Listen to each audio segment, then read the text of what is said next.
Ready to go. Here we go. 3, 2, 1, go. All right, here we go. Match number 78, starting off autonomous period. Flipping awesome in autonomous, dropping it right into that 5-point zone. Nice deep delivery there. Advantage red. 3, 2, 1, go. So the Red Alliance gets the 10-point bonus here. Match number 78, and now look how fast some of the movement is for Chamblee High School, who now is looking for a 20-point zone delivery. They do it with a 4-high stack, giving them a slight advantage there. We'll see how the response comes from the Red Alliance.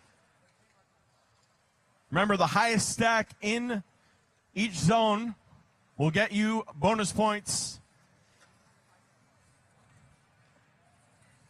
Flipping awesome. Team 1460. Raising up their tower of cones, and they're looking for a delivery here into the 10-point zone. Nice and easy. They drop that down. Good job by the Blue Alliance. Under a minute left as we hit about the 50-second mark.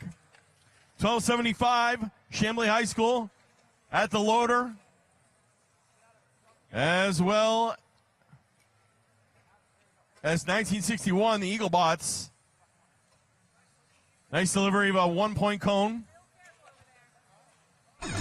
Right on top of the mobile goal for the Red Alliance. 25 seconds left here in match number 78. Stationary goal being scored on by the Red Alliance, and then they drop that mobile goal. Well, maybe not. They decide they want more. They're going to try to push the envelope here. They want to get control. Can they do it in time? They're rushing back to that 10-point zone. They drop it in place of 3, 2, 1. And that concludes match number 78. Over to field number 1 with Brian.